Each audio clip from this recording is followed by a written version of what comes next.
Shalom Bapak Ibu Saudaraku. Saya sangat berbahagia pada hari ini. Betapa tidak kasih sayang Tuhan luar biasa.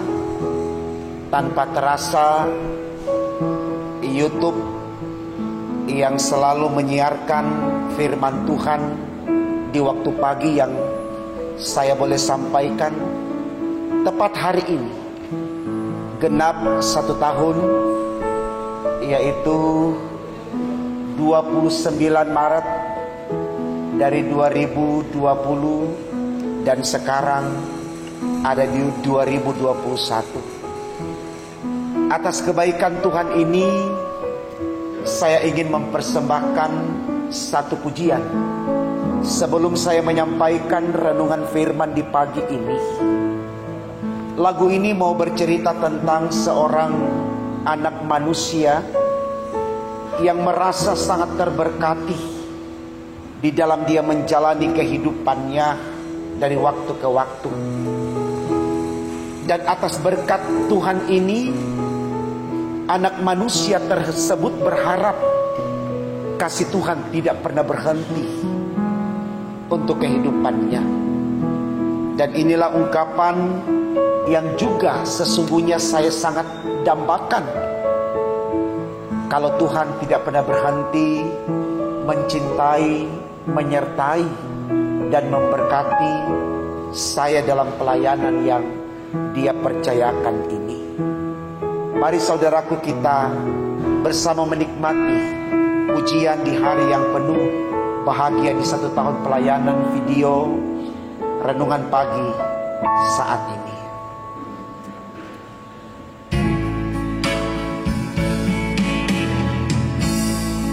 Berdiri di antara berjuta manusia, hamba Allah yang setia menengadahkan wajahnya ke hadirat yang esa. Berdiri Dia sendiri, bertanya pada Allah, masih adakah cintanya, cinta Allah yang setia? Tuhan tolonglah Dia. Oh Kamilau tinggallah dalam dada manusia, agar damai jua, dan kuatkan hamba-Mu. Begitu doanya. Oh Tuhan, tabahkanlah hatinya selalu, Dia pun manusia. Oh Kamilau tinggallah jua bersama Dia, oh hamba Allah. Oh Kamilau tinggallah jua bersama Dia, oh hamba Allah.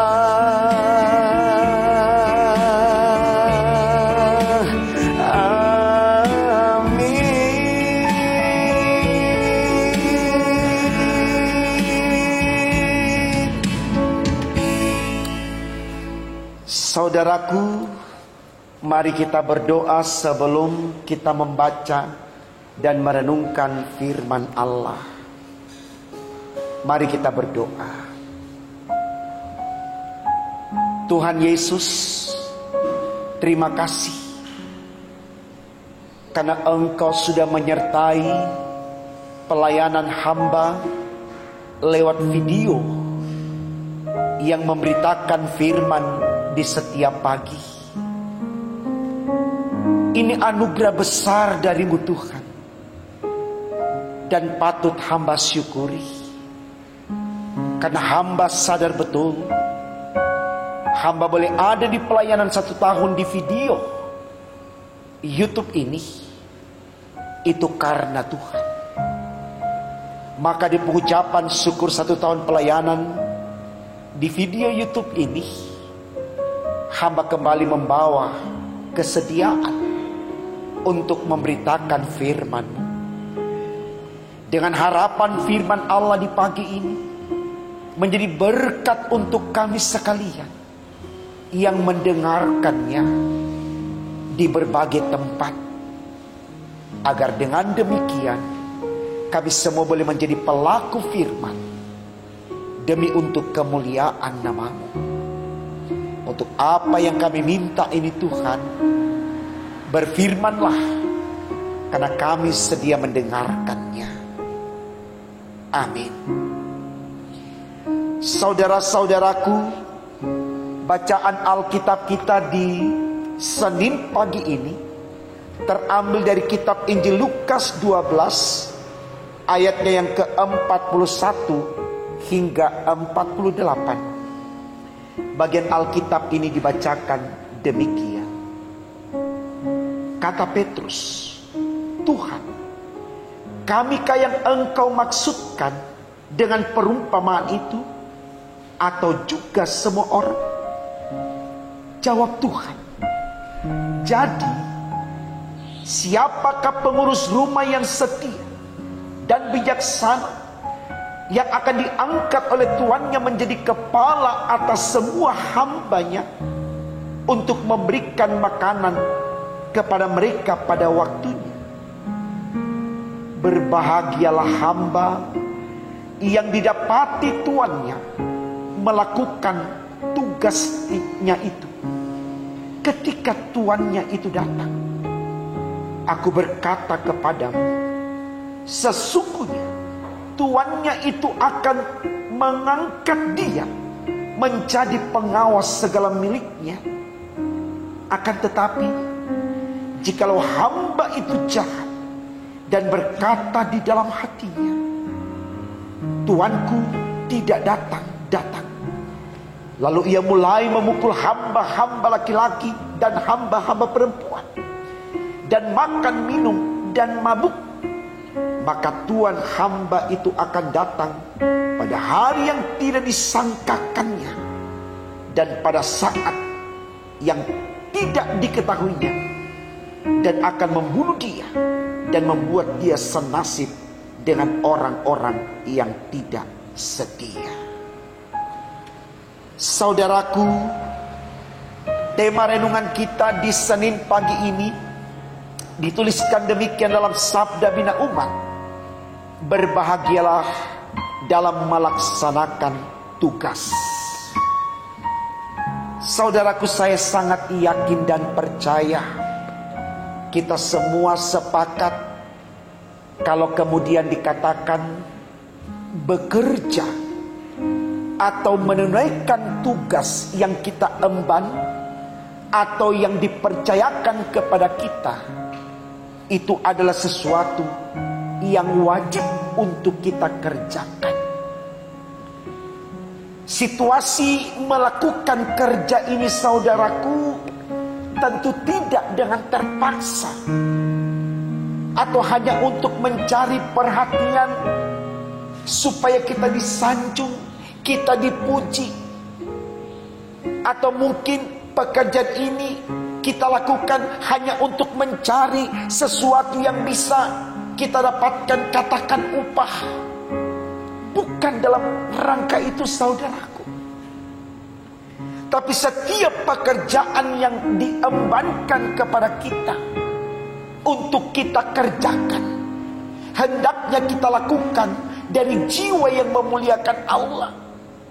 Kenapa demikian?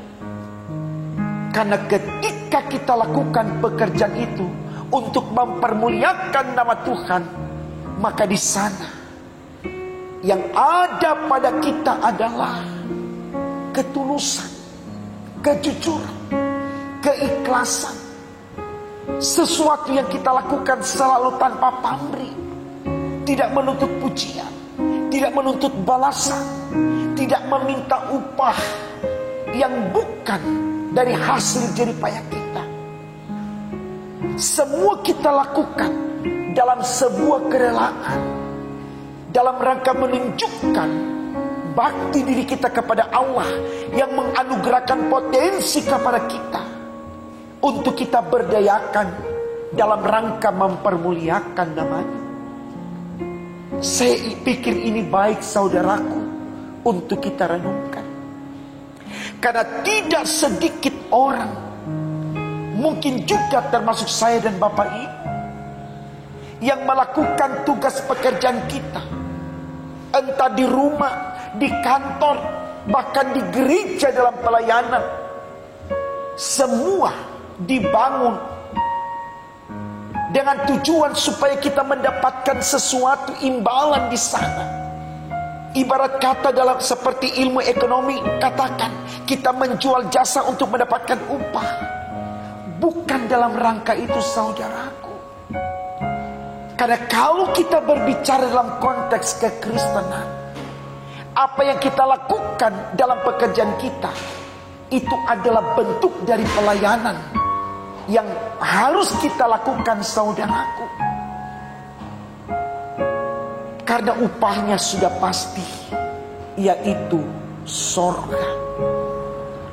Maka hendaknya jangan kita bersungut-sungut, jangan kita berbantah-bantahan di dalam kita melakukan tugas pekerjaan kita.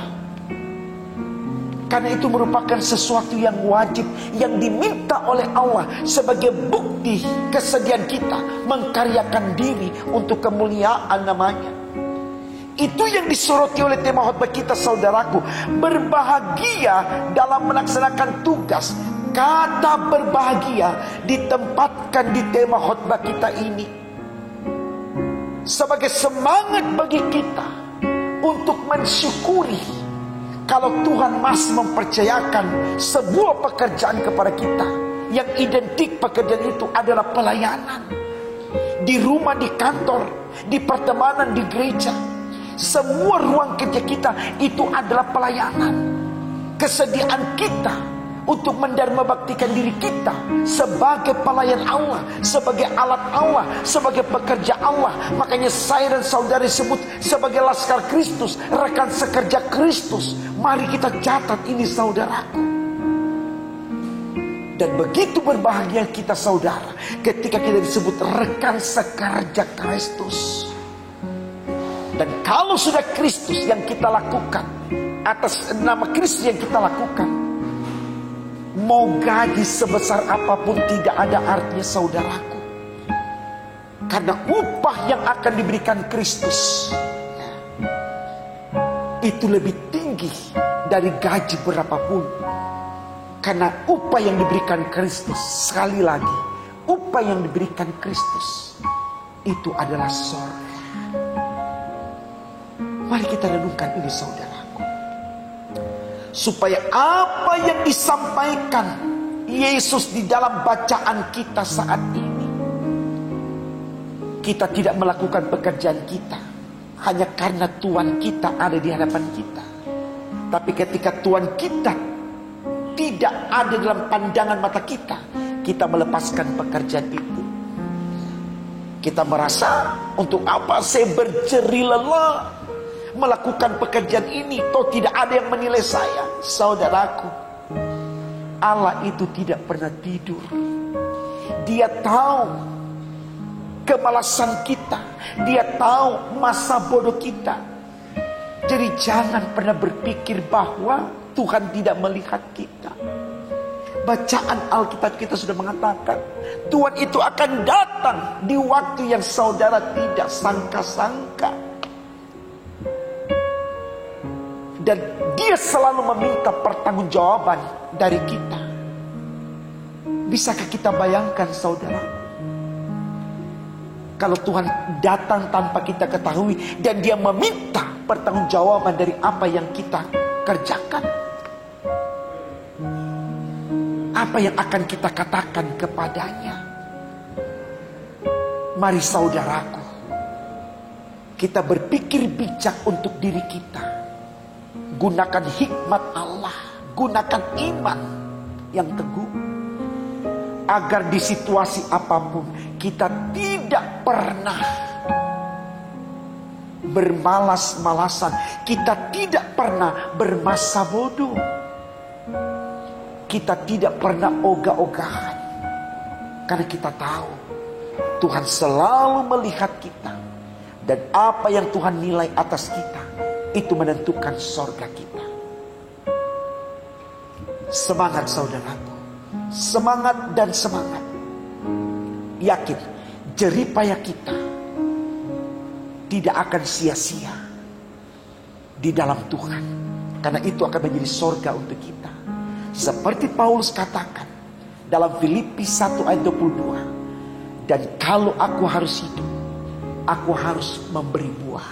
Artinya kalau Paulus harus hidup, dia harus bekerja, bukan untuk upah, bukan untuk dipuji, tapi untuk keselamatannya, yaitu untuk masuk surga. Marilah kita bekerja hari ini, kita bekerja besok, lusa, minggu depan, bulan depan, tahun depan, bahkan sampai kapanpun waktu kita berhenti.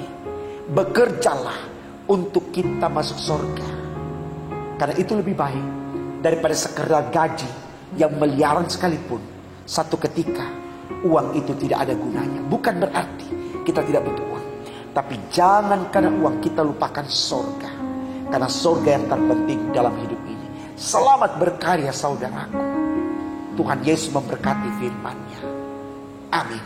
Mari kita berdoa. Tuhan Yesus, terima kasih Engkau sudah menyertai hamba di dalam memberitakan renungan pagi selama 1 tahun ini.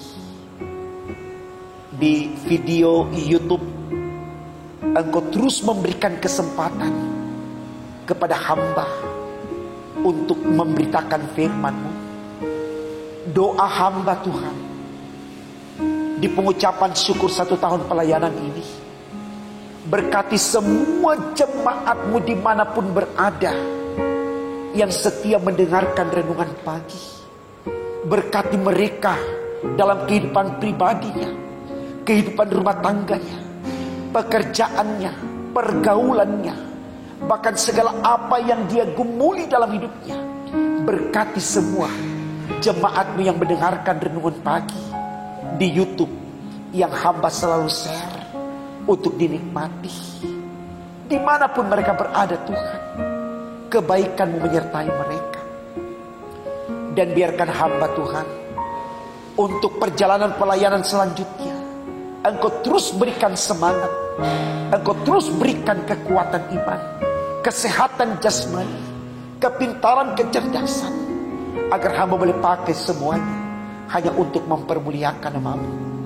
Di dalam perjalanan pelayanan di video YouTube yang terus akan berlangsung, berkenan Tuhan terus sertai demi untuk kemuliaan nama-Mu. Terima kasih Tuhan, Engkau sudah memberkati kami dengan firman di pengucapan syukur 1 tahun pelayanan ini. Dan hamba persembahkan semuanya itu hanya untuk hormat, kemuliaan bagi nama Tuhan. Berkati terus kami, lalu ampunkan salah dosa kami. Dengarkan doa kami Tuhan. Di dalam nama Tuhan Yesus kami sudah berdoa kepada Bapa di sorga. Haleluya, puji Tuhan. Amin.